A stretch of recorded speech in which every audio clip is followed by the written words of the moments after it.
Hello everyone. I'm Sushmita. Welcome to my channel. వైద్య ఆరోగ్య శాఖలో మనకి డిఫరెంట్ కేటగిరీస్ మీద వేరియస్ జాబ్స్ అయితే ఉన్నాయన్నమాట. దీనికి సంబంధించి ఎటువంటి ఎగ్జామ్ అనేది కండక్ట్ చేయకుండా పోస్టుల యొక్క భర్తీకి నోటిఫికేషన్ రిలీజ్ చేశారు. దీనికి క్వాలిఫికేషన్ వచ్చేసరికి 10th degree PGDCA and D pharmacy and B pharmacy క్వాలిఫికేషన్లో వాళ్ళు అర్హులన్నమాట అప్లై చేసుకోవడానికి. సో దీనికి సంబంధించి డీటెయిల్స్ అనేవి నేను వీడియోలో ఎక్స్ప్లెయిన్ చేస్తున్నాను, కంప్లీట్గా చూడండి. ఫస్ట్ టైం కనుక ఛానల్ చూస్తున్నట్లయితే please subscribe to my channel. చూస్తున్న వాళ్ళు ఎవరైనా సబ్స్క్రైబ్ చేయకపోతే please subscribe to my channel. చిన్న రిక్వెస్ట్ ఏంటంటే వాట్సాప్ గ్రూప్కి సంబంధించిన లింక్ అనేది డిస్క్రిప్షన్లో ఉంది. Please follow to my WhatsApp group channel. ఏమైనా అప్డేట్స్ అనేవి ఇవ్వడానికి స్పీడ్గా వాట్సాప్ ద్వారా అయితే ఇవ్వగలను. So please follow to my WhatsApp group channel. So మనకి వైద్యారోగ్య అధికారికి సంబంధించి మనకి వైద్యారోగ్య శాఖలో డిఫరెంట్ కేటగిరీస్ మీద మనకి పోస్టులు అయితే రిలీజ్ చేశారు. సో దానికి సంబంధించి ఏజ్ లిమిట్ వచ్చేసరికి 42 ఇయర్స్ వరకు ఉండాలి. అండ్ ఏజ్ రిలాక్సేషన్ వచ్చేసరికి ఎస్సీ ఎస్టీ బీసీ ఈడబ్ల్యూఎస్ క్యాండిడేట్స్కి ప్లస్ 5 ఇయర్స్ వరకు అయితే ఉండొచ్చు. అండ్ ఎక్స్ సర్వీస్ మ్యాన్కి ప్లస్ 3 ఇయర్స్ అండ్ ఫిజికల్లీ హ్యాండిక్యాప్డ్స్కి plus 10 years. Maximum age limit వచ్చేసరికి 52 ఇయర్స్ వరకు అయితే ఉంది. దీనికి ఫీ వచ్చేసరికి ఓసీ క్యాండిడేట్స్కి +3 అప్లికేషన్ ఫీ అనమాట. ఎస్సీ ఎస్టీ బీసీ ఫిజికల్లీ హ్యాండిక్యాప్డ్స్కి +200 ఫీ అనమాట. సో ఈ అప్లికేషన్ ఫీ వచ్చేసరికి 300 అండ్ 200 ఇలా ఉన్నాయి అనమాట. దీనికి వచ్చేసరికి ఎటువంటి ఎగ్జామ్ అనేది కండక్ట్ చేయకుండా మన క్వాలిఫికేషన్ బట్టి మార్కుల ఆధారంగా మనకి క్వాలిఫికేషన్లో మనకి ఏ ఏ క్వాలిఫై అయితే మనం అవుతామో ఆ సబ్జెక్ట్లో మార్క్స్ని బట్టి మనకి ఈ యొక్క జాబ్స్ అయితే ఇస్తున్నారు.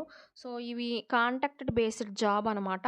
గవర్నమెంట్ జాబ్స్ అయితే కాదు, కాంట్రాక్టెడ్ బేస్డ్ జాబు. ప్రభుత్వ ఆసుపత్రుల్లో ఖాళీల భర్తీకి ఈ యొక్క నోటిఫికేషన్ అనేది అఫీషియల్గా రిలీజ్ చేశారు.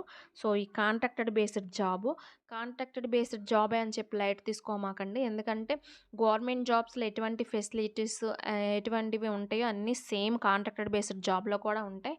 ప్రైవేట్ జాబ్లో ఉన్న రిస్క్ అండ్ టెన్షన్స్ అనేవి ఈ యొక్క కాంట్రాక్టెడ్ బేస్డ్ జాబ్లో అయితే లేవు. సో దాన్ని బట్టి మనం ప్రభుత్వ జాబ్లో ఉన్నవే సేమ్ ఫెసిలిటీస్ అండ్ గౌరవాలు ఎటువంటి గవర్నమెంట్ జాబ్లో ఉంటాయి సేమ్ అలాంటివి కాంట్రాక్ట్ బేస్డ్ జాబ్లో కూడా ఉంటాయి. ప్లస్ దీనికి ఎటువంటి ఎగ్జామ్ అనేది కండక్ట్ చేయకుండా మనకి ఈ యొక్క జాబ్ల యొక్క భర్తీకి నోటిఫికేషన్ రిలీజ్ చేశారు. సో ఎలిజిబిలిటీ ఉన్న ప్రతి ఒక్కరు ఈ ఆపర్చునిటీని యూజ్ చేసుకోండి. సో మనకి వచ్చేసరికి ఈ అప్లికేషన్ మనకి లాస్ట్ డేట్ వచ్చేసరికి 29th డిసెంబర్ వరకు ఉందండి అప్లై చేసుకోవడానికి. అప్లై చేసుకున్న వాళ్ళకి ఫస్ట్ మెరిట్ లిస్ట్ అనేది 4th జనవరి 2025లో రిలీజ్ చేస్తారు. ఫైనల్ మెరిట్ లిస్ట్ అనేది 9th జనవరిలో రిలీజ్ చేస్తారు. మనకి అపాయింట్మెంట్ డేట్స్ అనేవి 14th డిసెంబర్లో మనకి 14th జనవరిలో మనకి రిలీజ్ చేస్తారు. సో దీన్ని బట్టి మనకి అపాయింట్మెంట్ ఆర్డర్తో సహా డేట్స్ అనేవి ఇచ్చారు. సో ఈ యొక్క ఆపర్చునిటీని ఎలిజిబిలిటీ ఉన్న ప్రతి ఒక్కరు యూజ్ చేసుకోండి. సో మనకి టోటల్ పోస్టులు వచ్చేసరికి 8 ఉన్నాయి అనమాట. 8 ఉన్నాయి.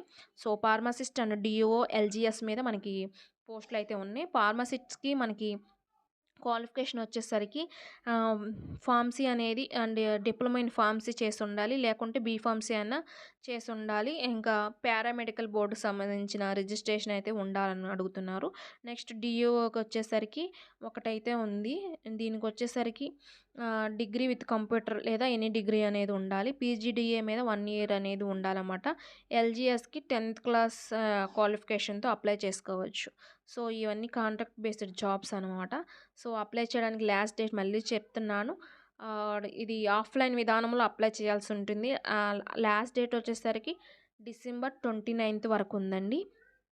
సో ఎలిజిబిలిటీ ఉన్న ప్రతి ఒక్కరు దీనికి యూజ్ చేసుకోండి. దీనికి జిల్లా వైద్య ఆరోగ్య అధికారి కార్యాలయం నుండి మనకి ఈ యొక్క అనౌన్స్మెంట్ అనేది ఈ యొక్క నోటిఫికేషన్ అనేది వచ్చింది. Government of Andhra Pradesh recruitment for various categories of post under national health machine east Godavari district.